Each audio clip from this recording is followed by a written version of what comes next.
딱 보이는데 이제 멀지 않아서 그 땅이 은총의 땅이 되리라 믿습니다. 이렇게 기도했습니다. 언도를 드렸습니다. 정말 성경 말씀대로 믿음은 바라는 것들이 실상이요 보이지 않는 것들이 증거니라, 이런 말씀이 그대로 실현되는 현장이 되고 있습니다. 한국 기독교 개신교 선교 역사를 간단히 보면 1884년에 알렌 선교사가 내한해서 아까 고종 황제께서 홍영식의 집을 몰수해서 첫 번째로 광영원을 할 수 있도록 허락받은 그 선교사가 의사였죠. 알렌 선교사. 그 갑신정변에서 칼에 29군데나 찔려가지고 거의 죽음 사경을 헤매던 그 민황무의 그 조카 그 사람이죠. 그래서 그 병을 다행히 알렌이라는 의사가 들어가서 다 수술하고 봉합해서 살아났죠. 그래서 그게 감사해서 바로 첫 번째 병원을 하도록 해줬던 것입니다. 그 이듬해 아펜젤러 선교사 감리교회, 또 장로교 언더우드 선교사가 왔고, 그렇게 해서 오기 시작한 개신교 선교사들이 1945년 광복될 때까지 1529명이 이 땅에 왔습니다. 그리고 그 선교 100년인 1984년 될 때까지 약 3,000명, 2,956명의 선교사가 내한을 했습니다. 이 많은 이게 숫자로만 얘기하면 이게 얼마만큼 많은가, 이게 우리가 잘 몰라요.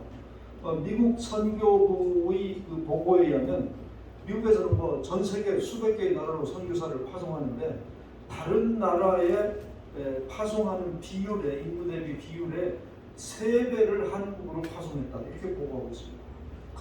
그래서 우리나라가 복음화가 이렇게 잘 된 겁니다. 선교사가 이렇게 많이 왔기 때문에. 한 6년 전에 우리 통계청에서 인구 센서스를 발표했는데, 당신 종교가 뭡니까? 하고 발표하는데, 그 결과를 보고 두 부류의 사람이 깜짝 놀랐다고요. 첫 번째 부류는 목사님들이 놀랐습니다. 그 대답에 1위로 나온 것이 기독교였습니다. 기독교가 캐톨릭을 포함했던 거 아니에요. 개신교, 불교, 천주교, 이런 순서로 나왔어요. 당신 종교가 뭡니까? 깜짝 놀랐죠. 아, 진짜로 이렇게 많은가? 뭐 한국 교회가 요새 망하고 있다는데 이게 사실인가? 깜짝 놀랐어요. 두 번째 놀란 사람들이 스님들이에요. 이건 말도 안 돼. 1600년 동안 이 불교가 우리나라의 그 종교로 내려왔는데 어떻게 해서 이게 기독교가 더 많단 말이야. 더군다나 천주교까지 합하면 이거 게임도 안 되는데. 제가 어디 가서 강연하다가 제 이 강연하는 청중 중에 강연을 들은 사람이 자기가 통계청에서 그 통계를 담당했다는 직원이 있더라고요. 그걸 자기가 담당했는데 진짜로 목사님한테 전화가 왔대. 이게 진짜냐고. 또 스님한테도 전화 왔대. 그 발표 그거 진짜로 그게 할 거냐고. 네. 리얼하더라고요. 그 말을 듣는데. 저는 그냥 그 뉴스를 보고 그 말을 전했는데, 그걸 담당하고 있던 직원이 내 강연을 듣고 나한테 옆에 앉아서 그 얘기 해주더라고요. 그래서 그렇게 해서 우리나라가 선교사들 덕분에 이렇게 기독교 입국이 됐다는 말씀. 기독교 신자가 1등이면 기독교 입국이 뭐 딴 게 있습니까? 또? 그래서 현재 우리는 이제 우리만 잘 믿고 말한 게 아니고 전 세계 170개국에 약 25,000명, 코로나 때문에 좀 철수해서 22,000명 정도 된다고 하는데, 현재는 약 22,000명의 선교사가 지금 현재 전 세계에서 사역을 하고 있습니다. 더군다나 우리는 미국이 들어갈 수 없는 이슬람 세계를 들어가서 할 수 있기 때문에 그 또한 특별한 사명이다, 이렇게 이야기를 할 수가 있습니다.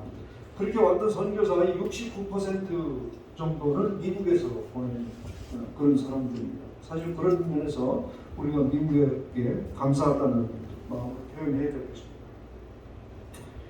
이렇게 선교사들이 와서 어떻게 선교를 했냐면, 그냥 뭐 3,000명이 와서 너희들이 각자 뿔뿔이 흩어져서 알아서 해라, 이렇게 한 것이 아니고, 예를 들어서 그때는 이제 이 충청남도의 그 도청 소재지가 공주였기 때문에 공주에다가 선교 본부를 두고 충청도 전체를 해야 되겠다, 이렇게 생각하면 선교사 화성하고 각자 거기서 각계 전투를 하게 한 것이 아니라 그 공주의 선교 부지를 한 5만 평 내지 10만 평을 확보해요. 각 도시마다 선교 기지를 한 5만 평 내지 10만 평 땅을 확보합니다. 굉장한 넓이의 땅이죠. 그래서 거기에 학교를 짓습니다. 학교도 남학교 하나 지면 반드시 여학교를 또 하나 졌어요. 그 다음에 병원 짓습니다.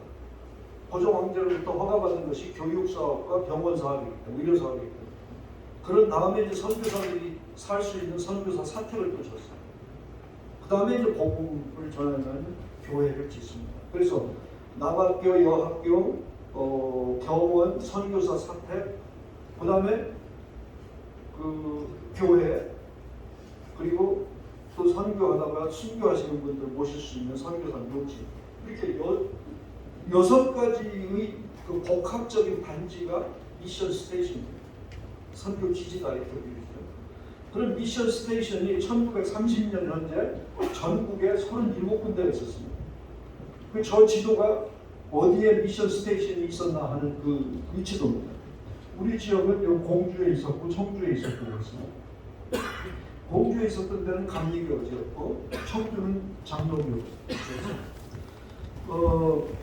이 선교 예양 협정을 맺었는데 선교사들끼리 특히 장로교와 감리교 사이에 너무 많은 그 경쟁을 하지 말고 한정된 자원 가지고 경쟁하지 말고 지역을 나눠서 이렇게 선교 사역을 하자. 이게 선교 예양 협정입니다. 그래서 충청남도 지역은 감리교가 선교하는 곳으로 이렇게 협정 예약이 됐고, 그래서 그 37군데 중에서 남한 지역, 오늘날 남한 지역에 23군데, 북한 지역에 11군데, 우리 동포가 살던 만주 지역에 3군데 이렇게 해서 1932년 현재 37군데 있었어요. 이건 이제 역사학자들이 연구한 결과인데, 그래서 50년대 전쟁 치르고 60년대 우리 경제 사정이 안 좋았을 때 선교사님들이 철수하면서 한국 사람들한테 다 넘겨줬을 때 어렵고 하니까 이게 많이 팔렸어요. 대부분 다 팔리고 지금 이제 그 윤곽을 그나마 지키고 있는 데가 8개 도시예요. 서울, 공주, 청주, 전주, 광주, 목포, 순천, 대구 8개 도시. 저희들 이 8개 도시의 선교 유적들을 가지고 이제 연구를 하고 있는데 간단히 그림만 보고 넘어가겠습니다. 그 히스토리나 이런 것들은 뭐 나중에 시간이 있으면 보고 이화 학당에 있는 심슨 기념관입니다. 광화문에 있는 정동교회고 아까 보여드렸던 배재 학당입니다. 그 연세대학교 안에 있는 아펜젤러 홀 언더우드 기념관이 지금도 쓰이고 있습니다. 우리 가까이에 있는 청주에 있는 그 청주에 가면 선지사들이 세운 일신여고가 있어요. 일신여고 안에 가면 이런 한식과 양식이 합쳐진 그런 건축물이 지금 6채 남아 있습니다. 저 일신여고 교정 안에 엄청난 자산이죠. 그래서 특히 이 입구에 생긴 건물에서는 밀러 선교사가 40년 동안 청주에서 선교하면서 우리가 다 아는 공중 나는 새를 보라라는 찬송가를 만들었던 그 건물입니다. 전주에 가면 전주의 신흥고등학교, 또 김제에 가면 금산교회라는 이런 그 아름다운 교회가 있는데 정말 우리나라 초창기의 교회의 원형의 모습이 그대로 유지가 되고 있습니다. 저 기역자 모양으로 줬는데 기역자 모양이 왼쪽은 남자들이 앉아서 보는 데고 오른쪽은 여자들이, 우리 남녀 7세 부동석 개념이 있었으니까 그리고 그 사이에는 서로 못 쳐다보도록 이 커튼을 친 그런 흔적까지 그대로 이렇게 존재하고 있어요. 그리고 남자들이 있는 저 왼쪽은 이 천정의 상냥문이 한자로 적혀 있어요. 그리고 여자들 쪽은 상냥문이 한글로 적혀 있어요. 이렇게 읽을 수 있도록 하는 차원에서 그렇게 한 거겠죠. 더 아름다운 스토리도 있지만 시간상 생략하고 넘어가겠습니다. 목포에 가면 목포 양동교회, 또 정명여자중학교 선교사들이 세웠던, 특히 저 정명여자중학교 천정 수리를 할 때 저기서 우리 3.1 독립 기미선언문 나오기 전에 약 한 달 전에 동경에서 28 독립선언이 있었는데 YMCA에서 그 동경 28 독립선언서 사본이 여기서 나왔어요. 독립가. 그 이야기는 뭐냐면 이 선교사들이 운영하는 학교 선교 기지들은 독립운동과 밀접하게 연관이 되어 있다는 거예요. 이게 어디나 그래요. 목포만 그런 게 아니고 공주도 그랬고 대구도 그랬고 다 그랬어요. 왜냐하면 나가서 그 선언하고 독립운동을 하려고 하면 데모를 하려고 하면 이 나눠주는 경문도 있어야 되고 그 흔들 태극기도 있어야 되잖아요. 이거 어디서 만들고 어디서 등사를 하겠어요. 그걸. 결국은 뭐 그런 시설이 있는 데가 면사무소나 학교나 경찰서나 뭐 이런 데밖에 더 있겠어요. 그런 데는 일본 사람들한테 다 점령이 되어 있는데 결국 할 수 있는 데는 선교사들이 운영하는 학교나 선교기지, 교회 이런 데밖에 없는 거예요. 그래서 여기서 이런 일들을 다 하게 되는 거죠.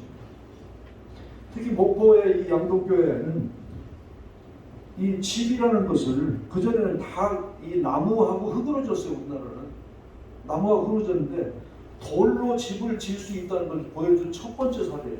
이 목포 양동교회가 이 돌로. 우리나라 1호 석조 건물은 덕수궁 석조전이에요. 요거보다 1년 앞서서. 근데 그건 이제 정부에 의해서 일제에 의해서 만들어진 것이고 이것은 민간 영역에서 돌로 집을 지을 수 있다. 목포 유달산에서 이 돌을 떠다가 성도들이 이 집을 이렇게 지은 것입니다. 여기도 역시 왼쪽에는 남자들이 들어가는 문이고 저 건물의 오른쪽에는 여자들이 들어가는 문인데 남자들이 들어가는 그 문에는 대한민리 4년 이렇게 건축 연도가 연호로 이렇게 적혀 있어요. 이게 1911년인데 그 가운데에 태극 마크가 이렇게 그려져 있어요. 저 태극 마크를 일제시대 때 36년을 일본 사람들이 그냥 뒀을 리가 만무하죠. 그러니까 성도들이 저 태극 마크 안 보이도록 담쟁이를 심어갖고 가려서 36년을 지났어요. 그래서 45년에 해방되고 나서 그 담쟁이를 제거하고 나니까 그 안에 저런 태극 문양이 있었던 거예요. 얼마나 감동을 받았겠어요. 우리 말을 듣는 우리들도 그런데 이렇게 교회가 독립운동과 밀접한 관계를 가지고 있다는 말씀을 드립니다. 광주 선교기지, 광주에도 가면 이렇게 선교 유적들이 많이 있는데 특히 광주는 나병 환자 치료와 굉장히 연관성이 있는 선교기지입니다.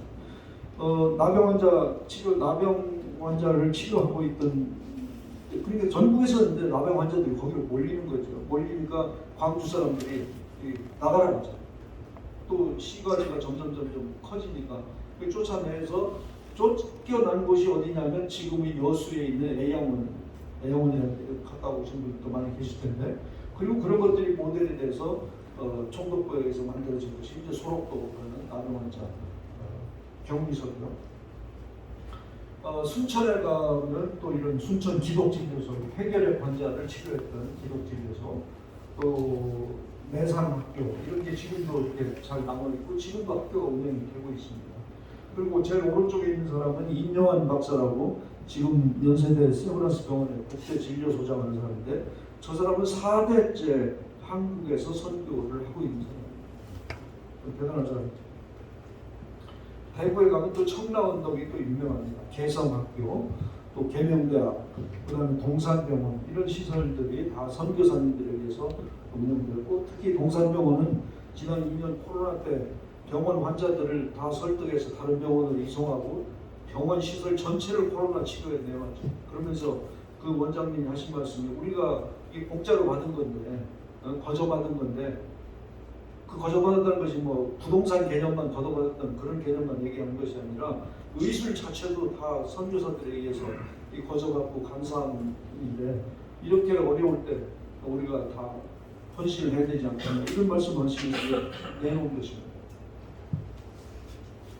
북한 지역도 평양 지역도 선교 유적들이 많이 있었습니다. 이 선교사들이 찍어놓은 사진을 제가 한 2만 장 이렇게 보였는데 우리나라 최초의 근대 사진들이죠. 그래서 이런 사진들을 다 가지고 있는데 곳곳에 교회와 병원과 학교 사진들이 이렇게 남아 있습니다. 건물들은 다 없어졌겠지만 그 중에 이제 가지고 있는 사진 중에 이 장대 평양 장대교회 아주 멋진 모습이죠. 제일 왼쪽 앞에 제일 왼쪽에 있는 사람이 바로 1907년 평양 대붕의 그 주인공인 길선주 장로, 길선주 목사님, 나중 목사님이죠. 그분입니다. 평양만 그랬던 것이 아니라 해주, 영변, 원산, 개성 뭐 구석구석에 정말 보세요. 이런 빌딩들이 병원, 학교, 교회 이런 것들이 평양 해주에도 있었고 영변에도 있었고 원산에도 있었고 개성에도 있었고 이렇습니다. 대전에도 호스턴 연구가 개성에서 내려온 학교가 있겠어요. 선교사들이. 근데 그 해주에서 여학생들 모아서 가르치던 그런 모습이에요. 여학생들 단체에서. 요거는 감리교에서 운영하던 영변 남학교의 남학생들 모습입니다. 이런 아이들 이렇게 불러 모아서 다 가르쳤던 거죠. 그 뒤에 그 건물들은 다 서양식 건물들이에요. 우리 지역에서는 공주에 있는 선교 유적의 모습입니다. 이 칼라 사진 같지만 사실은 흑백 사진인데 화가들이 이제 거기에다 색칠을 해가지고 칼라처럼 이렇게 보이는데요. 여기 이렇게 많은 그 건축물들이 있었던 거죠. 이거 다 지금 다 없어지고 앞에 있는 제일 왼쪽 앞에 있는 큰 건물 한 채만 지금 남아 있어요. 만약 저게 다 있었으면 얼마나 대단한 존재겠어요. 공주 밑에는 시골 초가집들인데 저 언덕 위에 저렇게 커다란 그 선교사들이 세운 학교, 병원, 학교들이 이렇게 있었다면, 교회 이런 것들이 있었다면 이게 보는 것부터가 이제 서로 다른 거죠.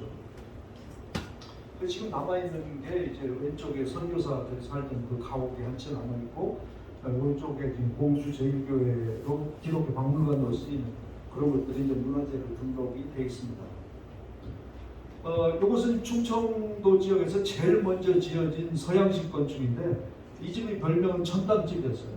천당집. 건축했던 사람은 샤프 선교사와 그의 아내인 사인이 선교사인데, 이 집에서 유관순을 2년 동안 양녀로 데리고 살면서 자기가 세운 영명여학교에서 가르쳤던 그런 집입니다. 역사적인 집이죠. 안타깝게 이 집도 헐려버렸어요. 팔리고 헐려서 너무 안타까운데, 저는 이제 공주시에다가 이 집을 이렇게 사진도 있고 하니 이걸 복원해서 유관순 교육관으로 만들자 하고 제안을 하고 있습니다. 물론 유관순 기념관은 천안에 있어요. 그렇지만 실제로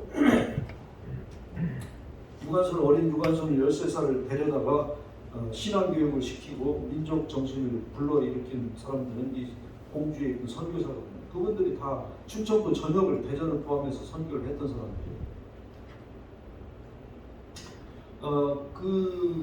사실 3.1운동 100주년을 기념해서 그 남편은 사실 아까 이 남편 젊은 사진이고 아내는 이제 노인이 된 사진인데 왜 이렇게 차이가 있냐면, 이 젊은 남편이 젊을 때 34살에 순교를 했어요. 논산 지역으로 이렇게 선교를 나갔다가 돌아오는 길에 진눈깨비를 만나서 그거 피하려고 마을 어귀에 있는 조그만 집을 들어갔는데, 그 집이 마침 그 상여집이었어요. 상여집인데 그 상여가 그 전날에 발진티푸스로 죽은 그 시체를 이렇게 메고 나갔던 그 상여가 있어요. 그걸 만져가지고 거기서 병균이 얼마 붙어서 자기가 졌던 이 집에서 4달 앓다가 이제 천국으로 갔습니다. 그런데도 불구하고 이 아내는 공주에 그대로 남아서 36년을 더 남아서 서울에서 3년 했던 그 기간까지 합해서 39년을 선교를 했습니다. 그 영명여학교를 일으켜서 하면서 유관순 같은 사람도 길러내고, 또 한국 최초 여성 목사인 전밀라라는 목사를 또 가르쳤던 그런 사람이고, 한국 최초 여성 경찰서장 노마리아라는 그런 분도 역시 배출했던, 대구에서 6.25 때 대구 여성 경찰서장을 했던 노마리아라는 사람도 이분이 가르쳤던 그런 제자입니다. 그래서 여러 가지 기록을 가지고 있는 그런 분이에요. 3.1운동 100주년을 기념해서 우리가 그 묘지를 옆에 좀 써주려고, 남편은 순교해서 공주 선교사 묘지에 그렇게 모셔져 있는데, 아내는 이제 70세 은퇴해서 미국으로 가서 독신 요양원, 선교사 요양원에서 30년을 더 사시다가 101세에 소천하셨어요. 그래서 이 아내는 물론 이제 천국에 가서는 같이 계시겠지만, 아내의 묘지는 미국에 있고 남편은 공주 산중에 있고, 그래서 안타까워서 우리가 그 묘지에도 조금 화장한 재래도 좀 갖다가 3.1운동 100주년을 기념해서 옆에다 써드리자 하고 했는데, 이렇게 세워졌어요. 저희들이 3.1운동 100주년에 2019년에. 그리고 거기에 묘기는 이렇게 썼습니다. 우리가 당한 고난이 크고 잃을 것이 많지만 하나님께서는 어떤 식으로든 선한 길로 인도하실 것이기 때문에 우리는 그것을 믿고 두려워하지 말아야 할 것이다.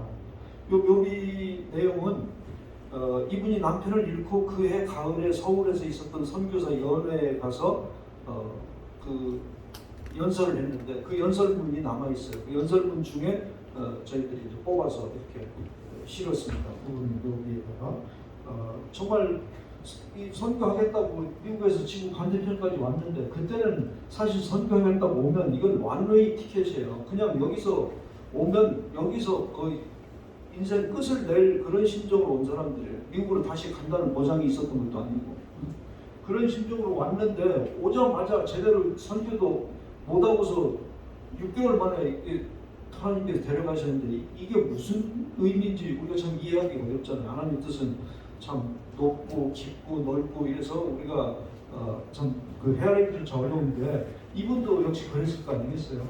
그런데도 불구하고 당한 고난이 크고 잃은 것이 많지만 하나님께서는 어떤 식으로든 선한 길로 인도할 것이다. 그래서 그걸 믿고 두려워하지 말아야 될 것이다. 자기 남편이 잃은 사람이 이렇게 선교사들 앞에서 이렇게 연설을 했던 내용입니다. 그 사일 선교사는 공주 영명여학교를 세웠지만 거기뿐만 아니라 충청도 전역에 20개의 여학교와 유치원을 세웠습니다. 우리 설동 교육감 여기 계신데요. 이분 대단하신 분이에요. 충청도 전역에 유치원과 여학교를 합해서 20개. 물론 지금과 같이 번듯한 그런 건축물은 아니죠. 초가집이나 또는 다른 사람의 집을 빌려갖고 학생들 모아서 가르치기 시작하고 그것도 학교 이름 붙이고 그런 것까지 합해서 20개인데 그러더라도 초가집 한 채라도 지금 보면 초가집이 별거 아니지만 그 당시에는 그 초가집이 그 집이에요. 집 한 채. 얼마나 어렵겠어요. 네. 그런 일을 한 사람. 근데 여성 교육의 어머니입니다. 네. 우리 대전까지 왔어요. 그래서 서울교육관님께서 한번 부르셔갖고 특별히 대우를 해주셨으면 좋겠어요. 물론 천국에 계시지만 그 후손들이라도 유관순 열사를 길러낸 사람입니다. 13살 유관순을 병천에서 공주를 데려다가 자기 집에서 먹이고 재우고 자기가 세운 학교에서 2년 가르쳐서 똑똑하니까 이화학당으로 편입시켜줬어요. 장학금까지 마련해서. 양녀로 삼였으니까 선교사에 자녀한 거예요. 그래서 선교사가 세운 이화학당에서 장학금을 받을 수 있었던 것입니다. 그래서 우리 원래 묘 하나를 써드리려고 그 기념사업을 시작했는데 그 묘지 옮기는 게 쉽지가 않더라고요. 처음에는 가능할 것 같아서 했더니만 나중에는 공원 내주에서 못 내준다는 거. 왜? 후손이 사인을 해야 되는데 후손이 없어. 재혼도 안 했고 자녀도 없고 그래서. 저분은 원래 캐나다 사람인데 캐나다까지 또 찾아가서 후손 찾기는 어렵잖아요. 그러니까 미국에서 포기하고 있을까 하는데 미국에서 같이 돕는 분들이 그러면 어차피 기념사업은 다음 세대들이 이걸 보고 거기서 깨닫고 신앙을 회복하고 그런 의미니까 차라리 동상을 세웁시다 이렇게 제안을 하더라고요. 아니 묘지 하나 써주는 건 있는 선교사 묘지에다가 가루만 좀 재만 갖다가 넣으면 그다음에 흙만 덮으면 이게 묘지인데 이거 뭐 돈 200~300만 원 해결되는 문제인데 동상을 세우면 이건 억대 단위로 들어가는데 뭐 어떻게 합니까 이거를. 자기네도 도울 테니까 한번 뜻이 좋으니까 한번 해보자는 거예요. 그래서 이제 동상 세우는 일로 일이 이제 옮겨 붙었어요. 확대가 된 거죠. 그래서 3년 전인 2019년 3월 1일 날 이런 동상을 세우게 됐는데 이번에 이제 감기이기 때문에 김병삼 목사님 저희들이 이제 주 강사로 모셔서 설교를 했고 또 이번에 이제 도란노 사장님이시고 정진석 국회부의장 지금 거기 국회의원이고 공주시장, 그다음 공주대 총장, 공주기독교연합회장 이런 분들 분들 이제 미국에서 오신 분들이고 이분은 애터미의 박한기 회장님이라신 분인데 이게 돈을 이게 동상인데 뭐 수억이 들어가는 거니까 저 미국에서 한 2억 정도 보내왔어요. 헌금해서. 여기서도 그 정도로 만들어야 되잖아요. 그러니까 그 신문에 보고를 냈더니 어느 날 아침에 어떤 남자분이 전화를 주셨어요. 거기 동상 만든다고 하는데 그거 의미가 깊어서 자기도 헌금을 좀 하고 싶은데 해도 되냐고 해서 해도 됩니다 그랬더니 한 1억 정도 해도 되냐고 아침에 전화가 와가지고 그래서 깜짝 놀라가지고 이거 찾아뵙고 좀 같이 동역을 하게 됐는데 여하튼 하나님께서 하시는 일들이 그렇더라고요. 처음에는 이거 엄두가 안 났는데 일을 시작을 해놓고 보니까 그렇게 도움의 손길이 준비가 돼 있더라고요.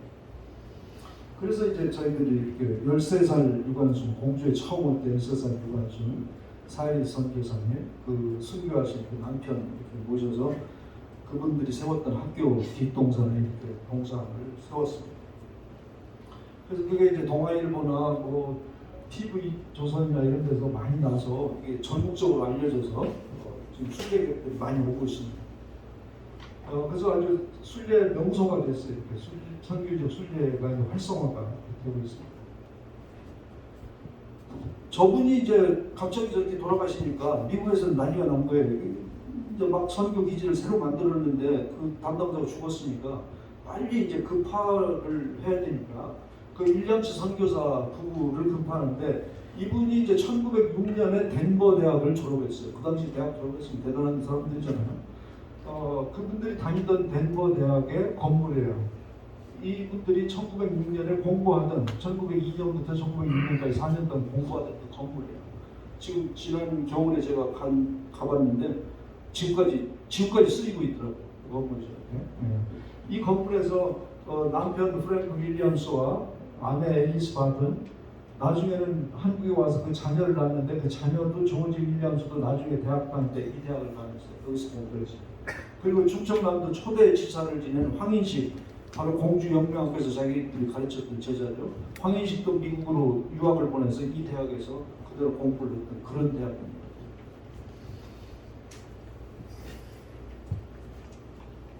제가 대학을 방문했더니 그분들이 공부하던 성적표가 지금까지 그 성적 원고가 지금까지 남아 있어요. 무슨 과목을 몇 시간 공부했고 몇 점 맞았고 뭐 93점 맞았네, 97점 맞았네, 이런 기록들이 지금까지 남아 있어요. 110년 전께. 그래서 복사해 와서 지금 책 쓰고 있습니다. 그분들은 이제 한국에 올 때 그 대학을 졸업할 때 모습 정말 바로 가르다는 모습이죠. 와서 34년 뒤에 일제에서 쫓겨나는데 1940년에 일본 사람들이 이제 미국하고 전쟁을 하기 위해서 준비를 하는데 이 미국에서 온 캐나다에서 온 이 선교사들이 스파이 노릇을 한다고 해서 다 쫓아냈어요. 뭐 자진 철수 형식이지만 쫓아낸 거죠. 그분들이 한국에 34년 선교하면서 5자녀를 낳았습니다. 5자녀를 낳았는데 둘은 죽었어요. 안타깝게도. 그런 기록까지 다 찾을 수 있었고, 그 아내 앨리스의 그 친정 엄마와 친정 자매들 사진입니다. 제일 위에 뒤쪽에 있는 게 이제 위담 선교사의 아내인데 거기가 앨리스예요. 이름이 앨리스인데 이렇게 좀 다정한 사진 같은데 그 뒤에 적혀 있는 그 내용을 보면 참 안타까워서 이 사진 1905년에 찍은 사진이고 뒤에 어느 위치에 있는 게 누구다 하는 것을 메모를 다 남겼어요. 그리고 제일 밑에 뭐라고 했냐면 All of us said because Alice will leave for Korea. 마더님, 앨리스가 한국으로 선교를 떠날 것이기 때문에 우리 모두는 슬펐다. 굉장히 슬프죠. 이 당시에 있는 이 사람들이 자기네 도시 주 이외에 나가보질 않았던 사람인데 지구 반대편까지 선교를 간다니까. 더군다나 더 슬펐던 건 뭐냐면 여기 지금 아버지 사진이 없잖아요. 아버지는 요 딸이 10살 때 죽었어요. 콜로라도 광산촌에서 죽었는데 이제 딸들이 점점 커가니까 광산촌이라는 데가 또 사실 환경이 그렇잖아요. 뭐 술 먹고 싸는 사람도 많고 이런 그러니까 딸들 기르기에 부족한 거예요. 그러니까 다 데리고 이제 덴버라는 그 시리로 이제 이사를 했는데 굉장히 어려웠어요. 어려웠는데 어떻게 그 100년 전에 대학 보내냐. 공부를 잘해서 장학금을. 그래서 이 대학을 졸업할 때 선교사 지원서도 제가 봤는데 선교사 지원서에 2년 뒤에 선교를 떠나겠다 이렇게 신청을 해놨어요. 그 왜 2년 뒤냐면 2년 대학 졸업하고 2년 뒤에 취직해서 돈 벌어서 저 여동생들을 학비를 대줘서 가르친 다음에 그 여동생들이 취직해서 어머니를 보양할 수 있는 게 만들어 놓고 선교를 떠나려고 2년 뒤에 떠난다고 했던 거예요. 그런데 공주에서 그 샤프 선교사가 순교하는 바람에 갑자기 보내게 된 거예요. 그 보내기 위해서 그 선교 본부가 뉴욕에서 했었는데 뉴욕에서 며칠 그 선교 국장이 기차 타고 콜로라도 와서 저 어머니를 설득을 했어요. 이런 저런 사정을 다 얘기하면서. 그래서 6월 달에 졸업하고 1906년 6월 달에 졸업하고 7월 달에 결혼하고 8월 달에 배 타고 한국으로 온 거예요. 그러니까 2년 동안 돈 벌어서 그 동생들 가르치려고 하는 건 어떻게 됐겠어요? 저 all of us was sad라는 뜻에 그런 뜻이 담겨 있는 거예요. 그리고 다른 자료를 보면 이코노믹 디스트럭션이라고 경제적인 파탄이 됐다 그렇게 써 있어요. 그러니까 우리가 볼 때는 이 선교사로 온 사람들이 이 부자고 부자 나라에서 잘 살고 하니까 이렇게 왔을 것이다. 이거는 잘못된 생각이에요. 정말 어려운데 부모 형제를 버려야 되고 이렇게 해야 내 제자가 될 수 있다고 예수님 말씀하셨어요. 어떻게 그거 이상 어떻게 더 버릴 수 있겠어요? 자기가 돈을 벌어서 동생들 학비를 대줘야 되는 형편인데 그거를 뒤로 하고 온 사람들이에요. 그런 걸 우리가 알아야 되는 거죠. 그래서 한국에 살면서 이렇게 세 자녀 낳고 뒤에 또 더 낳는데 둘을 더 낳는데 요 셋째가 딸인데 올리브라는 딸인데 8살에 죽었어요. 8살에 공주에서 이제 폐렴으로 감기 끝에 폐렴으로 죽었는데 그 당시 상황을 기록한 또 편지가 있는데 시간이 있으면 얘기하면 좀 심금을 울리는데 시간상 그거는 좀 생략을 하도록 하겠습니다. 그래서 그 공주의 그 딸의 묘지가 이렇게 남아 있습니다. 요 가운데가 이제 아들인데 조지라는 아인데 이 부모가 한국 이름을 광복이라고 지어줬어요. 광복 무슨 뜻이겠어요? 일제로부터 빨리 독립을 찾으라는 의미로 광복이라고 이름을 지어준 거예요. 참 이게 감동이지 않습니까? 선교사들이 자기가 야 광복아 밥 먹어라 이렇게 하면 무슨 뜻이에요? 광복이라 이름 부를 때마다 뜻하지는 않았더라도 일본으로부터 빨리 독립을 하라는 그런 의미를 담고 계속 부를 때마다 그런 기도가 들어가 있는 거죠. 이게. 그런 광복인데 광복은 인천에서 제물포에 선교사 들어올 때 제물포에서 났는데 제물포 언덕에 있는 선교사 집에서 났는데 그리고 이제 그 몸 추스리자마자 봉주를 내려와서 중학교까지 졸업합니다. 자기 아버지가 있었던 학교에서. 그리고 미국에 가서 고등학교와 의대를 졸업해요. 의사가 됩니다. 1945년 해방됐을 때 미 군의관, 해군 군의관으로 자원해서 한국으로 다시 옵니다. 다시 와서 하지 사령관의 비서실장이 돼요. 참 대단하죠. 그 제물포 시간이 없고 승리하고 넘어가겠습니다. 그렇게 해서 비서실장이 됐는데 비서실장이 돼서 한국 사람 미 군정에서 일할 한국 사람을 50명 뽑을 때 그 50명의 기독교인을 35명을 뽑아요. 발탁에. 그때 기독교 인구가 2%가 안 됐어요. 우리나라에. 근데 70%를 50명 중에 35명 70%를 기독교인으로 뽑는 거예요. 물론 그 당시에 뭐 제대로 배운 사람들이 다 선교사들이 세운 학교 출신이니까 그랬겠지 하지만 지금도 대통령 비서실에 비서실장이 인사위원장이에요. 그때도 마찬가지예요. 더군다나 그때는 뭐 하지 사령관이 한국말 한 마디도 모르고 같이 왔던 아놀드 장군이나 이런 사람들은 한국말 한 마디도 모르니까 이 사람이 다 할 수밖에 없는 거예요.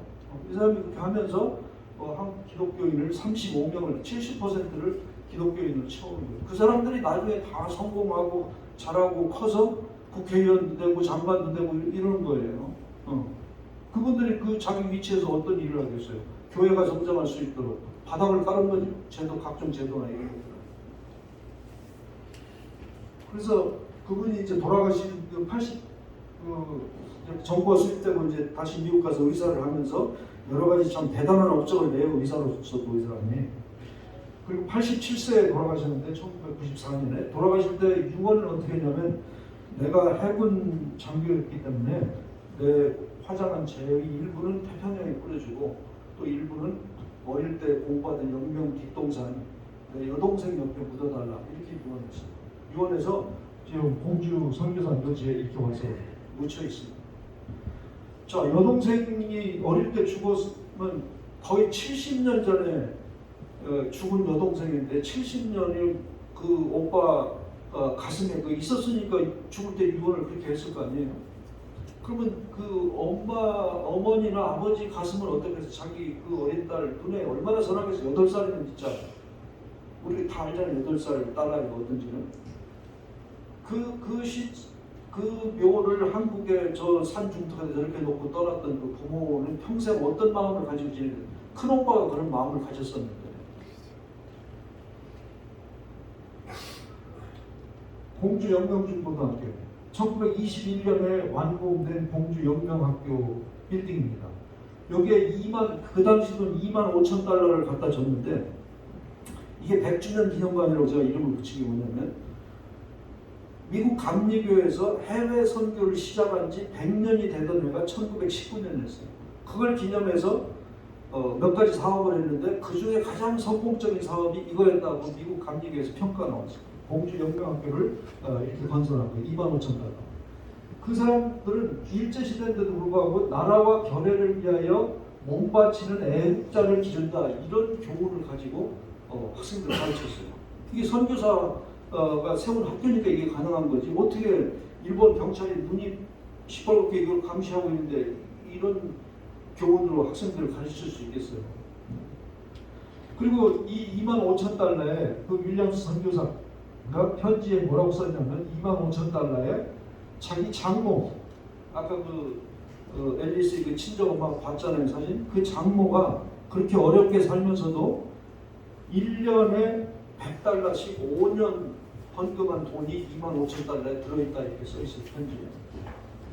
그러면 1년에 100달러 별거 아니지 지금은. 그 당시 돈 가치를 따지면 지금 돈으로 환산하면 1년에 한 1,300~400만 원 돼요. 그 1년에 1,300~400만 원 되면 한 달에 얼마씩 내야 된다니까? 100만 원씩 내야 되잖아요. 그럼 지금 세계 경제 10대 대국 안에 들어간 대한민국에서 살 만큼 살았다는 저나 여러분이나 한 달에 100만 원 헌금 낼 수 있습니까? 이런 사람들이 마음이 정성이 모여서 한국에 복음이 전해진 겁니다.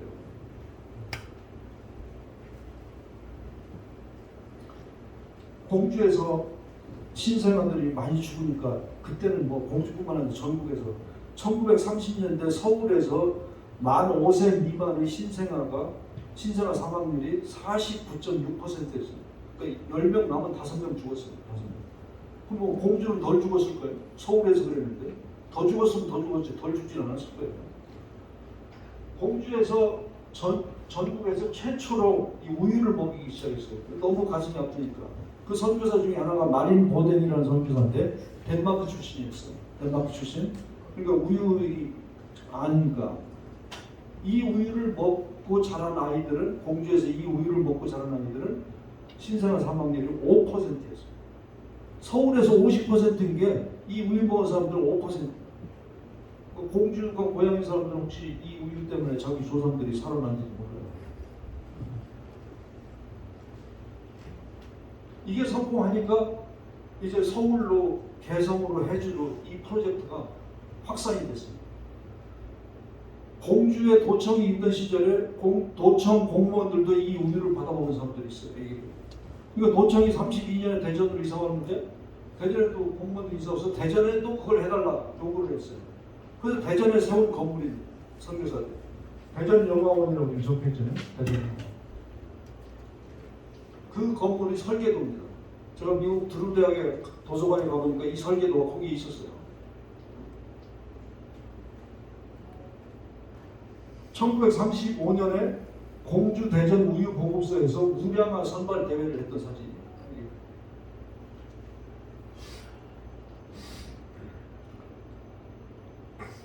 선교사들이 활동했을 때 우리나라, 우리 민족에서 정말 가장 어려운 그런 시절이었는데 그때 활동을 했습니다.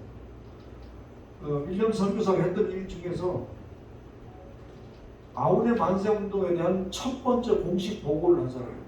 선교사들에서 아무도 얘기 못 꺼내고 있을 때 아우네 보고서에서, 이런 보고서가 지금도 남아있는데요. 4월 1일에 시장에서 큰 시위가 있었다. 헌병이 총을 쏴서 20여 명이 넘는 한국인이 사망했다. 그 가운데 3명이 교회 사람이었는데 한 기독교 가족을 피해는 심각했다. 부모는 모두 사망했고 그 딸을 감옥에 가 3년 징역형에 처해졌다. 그 아들은 공주에서 체포되어 2 어린 자식을 돌볼 사람이 없었다. 이런 보고를 해놨어요. 굉장히 중요한 거예요. 역사적인. 그리고 그 윌리엄 선교사가 이제 사람들이 그 제자들과 기독교인들이 감사하기 때문에 사학계의 공로자, 그 당시에 이제 신문 기사인데 이게 동아일보 기사입니다. 1937년에 1939년에 감사로 이 흉상의 동상을 세워줬어요. 동상 세워졌는데 이 일본 놈들이 선교사 다 쫓아내고 흉상 뜯어다가 녹여가지고 대포 만드는 데 썼다고. 요번에 제가 미국에 가서 후손들한테서 받은 그 기록인데 이 흉상의 뒷받침, 여기 받침에 좌대에 어떤 비밀이 적혀 있다. 근데 일본 경찰들은 그걸 모른다. 요렇게 요 어린 요 제막 시간 때 요 어린 막내 아들이 그렇게 적어놨어요. 막내 아들이 죽기 4년 전에 자기 장조카한테다가 그런 내용을 적어가지고 보냈어요. 여태까지 아무한테도 얘기 안 한 말인데 저 아버지 동상 좌대 안에 한국 독립운동에 관한 비밀이 들어있는데 그 비밀을 일본 경찰은 모른다. 이렇게 적어놨어요. 보낸 걸 제가 받았어요. 그 이메일 전해받았어요. 굉장히 궁금했어요. 다른 자료들을 이제 찾다 보니까 이 본인이 윌리엄스 선교사가 직접 적어놓은 이게 발견을 했어요. 제가 여기 뭐라고 했냐면 이 좌대에 33개의 돌을 잘 깎아서 쌓아서 만들었는데 33개를 한 이유는 독립선언서에 사인한 33명을 기념하기 위해서 그렇게 했다. 이렇게 적어놨어요. 야, 이게 얼마나 훌륭한 생각이에요. 이런 거 하나하나에까지 그런 정신을 가지고 일을 했을 정도면 학생들을 정말 나라를 위해서 몸바친 애국자를 기른다는 그 교명대로 이렇게 하고 있는 거 아니에요. 얼마나 이게 우리가 참 그 가슴을 울리게 하는 그런 내용입니까? 이런 내용들. 자, 그런 이야기들을 우리가 아까 세웠던 그 동상 앞에서 얘기를 나눴어요. 그 사람이 영명학교 교장입니다. 행정실장이고 공주시에서 국장으로 은퇴한 장로님인데 아주 예수에 미쳤다고 평을 듣는 사람이에요. 그 사람은 공주 CBMC 그 회장인데 지금 이 윌리엄 선교사 후손들 초청하는데 이번에 32명을 초청합니다. 이 대한민국에서 선교사 후손 초청하는 규모로는 최대 규모입니다. 지금까지 했던 규모 중에 32명인데 총 예산이 3억 5천 들어요. 3억 5천 드는데 여튼 뭐 공주 CBMC하고 의정부 CBMC가 또 먼저 제안을 해가지고 이런 일들이 이루어지는데 하나님이 하시는 일은 참 오묘하다는 느낌을 받아요. 자, 여기서 33개 돌을 이야기를 나눴어요. 그래서 그 영명학교에 지금 동상이 있는데 그 동상 세울 때 33개 돌로 했냐고요. 몰랐대. 그런 내용 자체를 몰랐대. 그냥 세운 거예요. 그럼 그거 이번에 뜯어내고 33개 그 기록대로 33개를 다시 쌓아서 합시다. 근데 그런 얘기를 나눴는데 요 동상 앞에서 그랬더니 이 교장 선생님이 그럼 여기는 돌이 몇 개일까 한번 세보자고 그러더라고요. 세보면서 여기는 쭉 돌아가면서 세니까 29개야 돌이. 그러니까 옆에 있던 이 예수에 미쳤다는 사람이 뭐라고 하냐면 그럼 4개 더 갖다 놓읍시다. 그럼 33개 되잖아. 잠깐. 이 밑에 돌이 29개면 이 뒤에 원반처럼 된 게 이게 4짝이에요. 4짝. 딱 33개가 되잖아요. 야, 이런 우연이 있겠어요? 보아슨의 보리밭인가 밀밭인가 가서 이삭 줍다가 그 만난 여인이 누구죠? 룻이잖아요. 룻이 보아슨의 보리밭에 가서 이삭 줍다가 만나서 결혼해서 낳고 난 게 누굽니까? 예수님이잖아요. 그걸 믿는 우리들이 이 돌 33개 우연히 그렇겠지 뭐 그렇게 믿을 수 있나요? 저는 이거 한 3주 전에 있었던 일이에요. 3주 전에. 이야, 이런 일인데 전율이 흘렀어요. 몸에. 하나님이 우리 일을 하는 것을 이렇게 이야기를 전해주고 있으시구나. 그리고 여기 계신 분 전체 인원이 33명입니다. 그래요? 예, 현재. 이야, 이게 무슨 일이죠? 깜짝 놀랐습니다. 깜짝 놀랐습니다.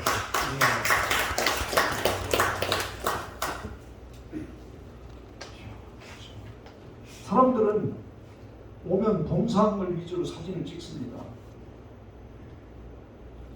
밑에 있는 돌을 신경도 안 써요.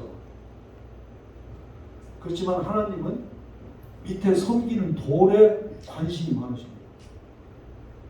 우리가 교회에서 목사님이나 장로님이나 앞에서 일하는 사람들이 아무래도 밖으로 대외적으로 알려지고 있는데 뒤에서 식당에서 일하고 설거지하고 청소하고 쓰레기 갖다 버리는 거 왜 나만 이 일을 해야 되지? 그게 아니잖아요. 이런 데서 그걸 느낄 수 있잖아요. 동상도 중요하지만 동상을 떠받치고 있는 이 바닥 돌에 하나님 뜻이 들어있는 거예요. 자, 이 1년 선교사는 인도로 쫓겨갔어요. 여기서 34년 선교에 인도로 쫓겨가서 인도에서 한국 광복군을 교육시킵니다. 영어 교육. 인도에 무슨 한국 광복군이? 하여튼 뭐 시간상 좀 빨리빨리 넘어가겠습니다. 그 배경은 한번 다시 초청해주면 다시 초청하면 2시간 주시면 상세한 얘기를 해드릴게요. 알겠습니다. 그리고 해방되고 나서 인도에서 5년 동안 뒤에 그 해방되고 나서 한국에 들어올 때 나도 만세를 부르고 싶소 하고 그 당시 신문 제목이에요. 이분이 들어올 때 아들 우광복이 이야기고 아까 대화했습니다. 그래서 다 끝나고 General MacArthur asking for me to go to Korea as agricultural advisor for military government in Korea. 한국 미군 정부에서 농업 고문으로 메가드 사령관이 나를 초청했다. 이게 메가드 사령관이 초청했어요. 한국으로 다시. 그래서 한국으로 다시 해방 정국에서 와서 농업 이름은 농업 고문이지만 사실은 새 정부 수립되는데 혁혁한 공을 세웁니다. 이 아버지들. 그분이 그 169통의 편지를 써서 미국 선교 보고를 했는데 그 편지를 저희들이 입수를 했어요. 이분은 그 정부 수립되고 나서 1년 반 뒤에 6.25가 터졌잖아요. 정부 수립되고 나서도 우리 정부를 돕고 있었는데 6.25가 터졌는데 미군들이 북괴군 밀고 내려오는 속도를 잘못 계산해가지고 조금 그냥 머뭇머뭇했어요. 머뭇했는데 이 사진은 어쩌면 기포공항에 6월 27일 날 이른 새벽 사진입니다. 여기 여자들하고 애들은 아무도 없잖아요. 여자들하고 애들은 그날 새벽 3시에 다 집결시켜서 인천으로 버스 타고 보내가지고 인천에 증기선 불도 안 켜고 불 끈 채로 출발시켜서 일본으로 피신시켰어요. 그리고 남자들은 가방 2개씩 챙겨가지고 기포공항으로 집결을 해서 그 기포공항에 지금 집결한 사진이에요. 일본에서 온 미군 공군 수송기 타고 일본으로 빠지려고.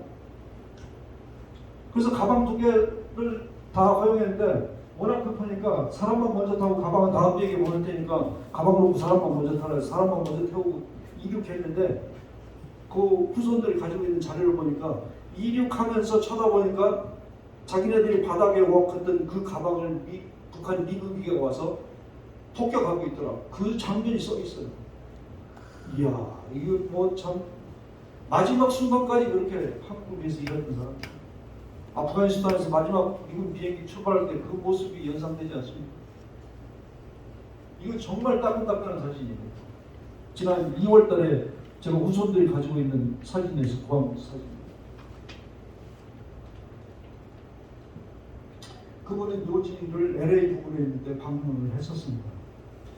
그래서 그런 감동을 적은 책을 제가 두란노에서 펴냈습니다. 그래서 기도가 된 편지 오늘 좀 많이 갖고 와서 팔았어야 되는데 같이 올 사람이 없어가지고 오늘 다음번에 초청하면 많이 가지고 오겠습니다.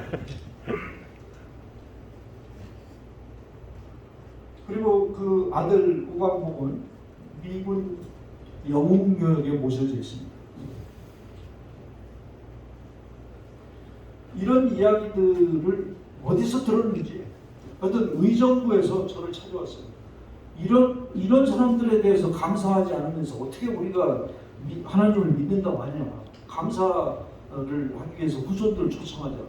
그래서 찾아왔길래 그래 그럼 좋다. 이걸 좀 더 조직적으로 하자. 그래서 기념사업회를 만들자. 의정부 CBMC, 공주 CBMC, 또 충남 CBMC 이게 다 모여서 MOU를 맺어서 제가 하고 있는 한국선교유적 연구회 이렇게 해서 MOU를 작년 9월에 영명학 그분들이 세웠던 영명학교에서 MOU를 이렇게 체결했습니다. CBMC가 기독 시도전이죠. 네, 기독 실업입니다. 그래서 여러분 지금 한 장씩 전달받은 우리야 우광복 선교사 후손 초청 감사 인사 보입니다.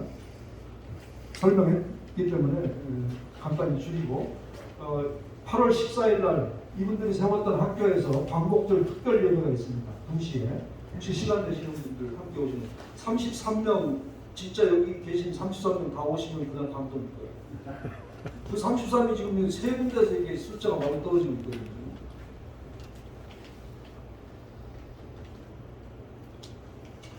올해는 그 우선으로 우리가 초청하지만 내년에는 여기에서 미국으로 가서 그분들이 그 발자취를 우리가 답사를 할 예정입니다. 혹시 관심이 있으신 분들 연락 주시면 함께 동참하실 수 있습니다. 그래서 그분들이 살던 집인데 지금 물론 허물어졌지만 이거를 무비안 무광복 기념관으로 복원하자고 제안하고 있습니다.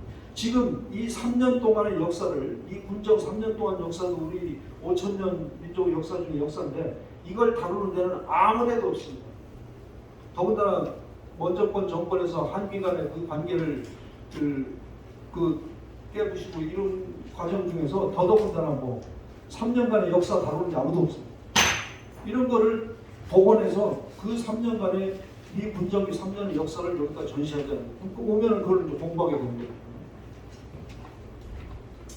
그래서 이분들이 기억해 주시어 감사합니다. 하늘나라에 계시지만 이런 얘기를 할 것 같고요. 이게 이제 저희들이 사무실로 쓰고 있는 건물인데요. 여기서 한국선교유적 세계유산 추진위원회를 구성해서 활동을 하고 있습니다. 그래서 전라남도 선교유적 가치재발기원회는 국제학술대회도 하고 있고요. 또 그러니까 어저번에 이낙연 그 국무총리께서 전남지사 하실 때 우리 단체에다가 돈을 1억 2천을 지원해 주셔가지고 이런 행사를 국제학술 행사를 할 수가 있었어요. 책도 발간하고 그랬더니 전남도는 교회, 학교, 병원 등 여수, 순천 등지 기독교 선교유적 9곳을 세계유산에 등재하자 이렇게 나오고 있습니다. 그래서 거기 그만할 게 아니라 전국에 있는 가치 있는 것들을 다 하자 우리는 그런 운동을 펼쳐서 공주 거, 전라북도 거, 또 대구 이런 데도 같이 하고 있습니다.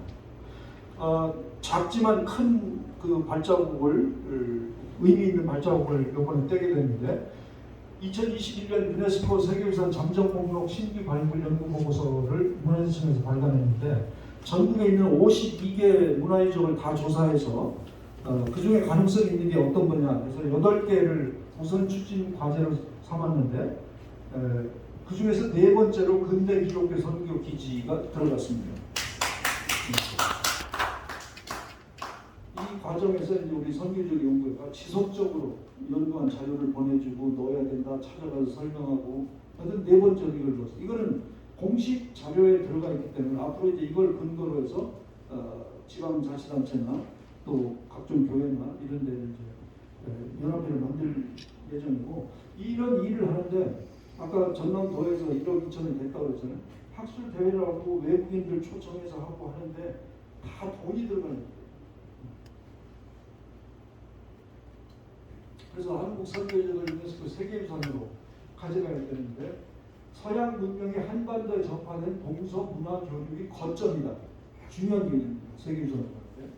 그리고 민족의 위기 상황에서 아까 말씀드린 대로 교육, 의료 기회는 물론이고 민족 정신을 고취하고 반상제도 타파, 남녀평등 사상의 실천 등 사회 개혁의 역사적 현장을 보존해서 후세들에게 교육 현장으로 활용 가치가 있다. 이렇기 때문에 이거를 세계유산으로 가야 된다. 그래서 선교유적을 단순히 선교사들이 뭐 먹고 자고 했던데 복음만 전하던데 이런 개념으로 볼 것이 아니다.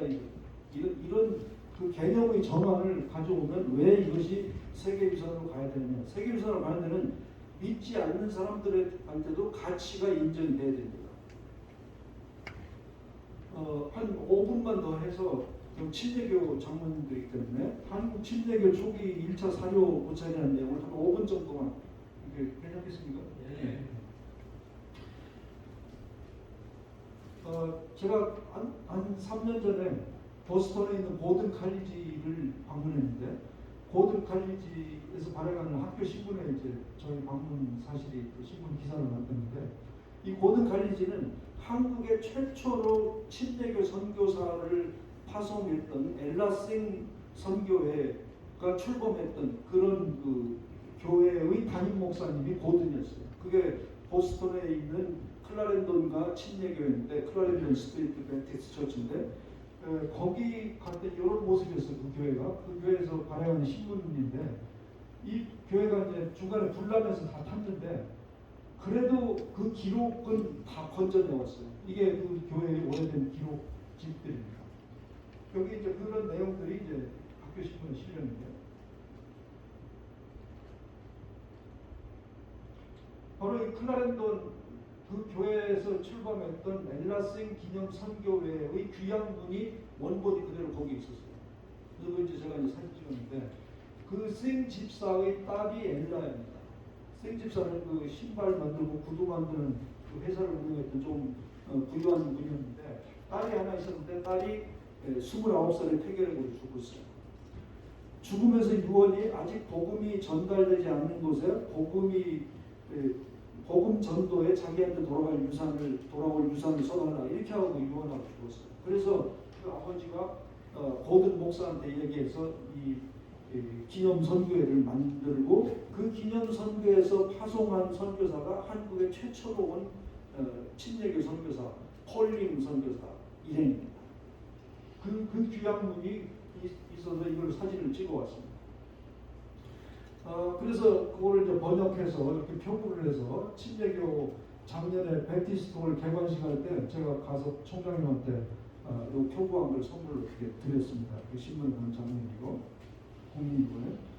침례교 목사님들 사이에 그 조금 그 악유 좀 논쟁거리가 있는데 침례교 선교사 대부로 인정받고 있는 페닉 선교사에 대해서 페닉 선교사를 인정할 수 없다 이렇게 주장하는 학자들도 있고 목사님들도 있어요. 그래서 그게 뭐냐면 어디를 봐도 이 페닉 선교사가 침례받았다는 기록이 없고 침례교 목사로서 안수받았다는 기록이 없는데 그게 안 나오는데 어떻게 페닉 선교사가 침례교 선교사의 대부냐 이런 사람들이 있어요. 근데 제가 이제 이번에 방문해서 밝힌 자료에는 그 교회 오래된 그 기록책 아까 불탄 그 기록책에 이 프랭크 말콤 페닉 말콤 C 그래서 에이프릴 9 1894년 4월 정확하게는 4월 8일 날 침례를 받았다. 베타이스트 침례 이렇게 표현이 정확히 되어 있는 걸 발견했습니다. 한국 침례교 역사에는 처음 밝혀진 사실이에요. 사실은. 그리고 그 교회에서 발행하는 요 신문에 레버런 말콤 C 페닉이 레버런 E.C. 폴링 한국에 처음 온 선교사와 함께 안수를 받았다는 그 기사가 여기에 있었습니다. 그러니까 이제 이런 게 딱 제시가 되니까 그런 논쟁은 이제 싹 없어지고 그래서 박수 좀 치시면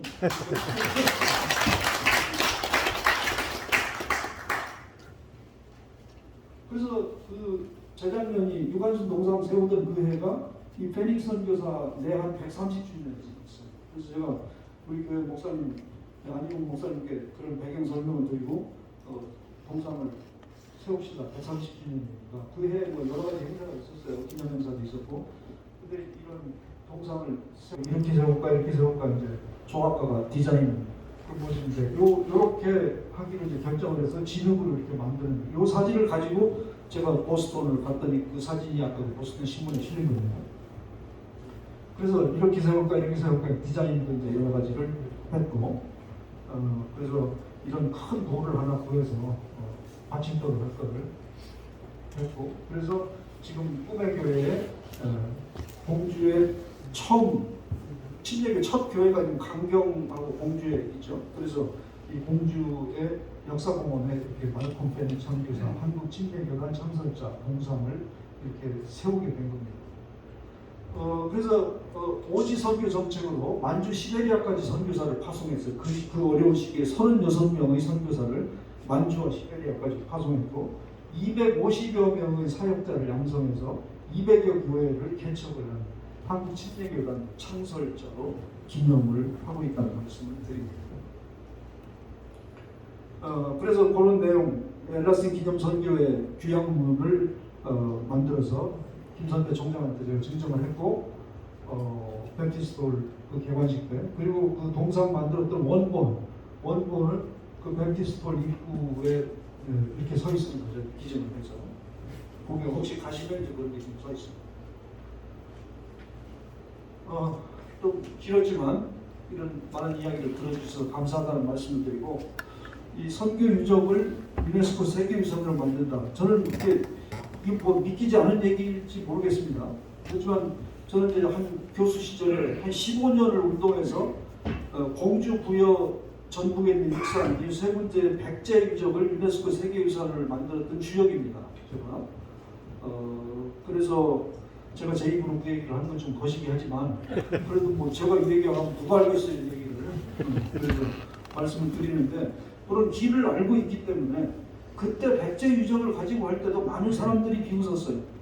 그게 무슨 백제 망한 나라의 유적이 무슨 세계적인 가치가 있냐 뭐 너는 역사학자도 아니지 않느냐 뭐 그럼 나는 역사학자 아닌데 역사학자에 너는 뭐 한 거 있냐 이렇게 너무 공감 삼아서 이렇게 대접도 하고 그랬는데 이 선교적도 그게 무슨 유네스코 세계유산거리가 되냐? 제가 볼 때는 그게 거리가 되거든요. 그런데 이제 얼마나 그 뭉쳐지는 힘이 있고 얼마나 재정 뒷받침이 되느냐 이게 지금 관건이에요. 그래서 저는 이제 중요한 첫 발걸음을 뗐기 때문에 이 모든 일이 이제 돈이 있어요. 국제학술회의를 한 번 하면 수천만 원씩 들어가는데 그런 것들을 할 때 이제 TV, 신문 기자들을 불러서 그걸 취재하게 하고 이런 것들이 TV에 나오고 신문에 나오면 이제 정부 사람들이 관심을 갖기 시작하는 거예요. 그런 100세 때도 그랬어요. 아무도 관심 안 가질 때 그런 국제학술 회의를 하면서 신문, TV 기자들 다 간다 하면 그게 그 다음날 아침에 신문에 나오고 TV에 나오면 그 시장이나 도지사나 이런 분들은 신문에 뭐가 나왔지 이제 이거 다 캐치가 다 되거든요. 그럼 이거 중요한가 본데 이게 인식이 들어가거든요. 이게 마찬가지예요. 그래서 이 위대한 발걸음에 여러분 함께 해주시길 바라고 혹시 회원으로 활동하고자 하는 분은 그 안에 그 신청서가 있습니다. 작성하셔서 사진 찍어서 저한테 이렇게 보내주시면 되고 전화번호까지 다 있으니까. 네, 이상 이렇게 많은 긴 시간 이렇게 경청해 주셔서 감사합니다. 고맙습니다.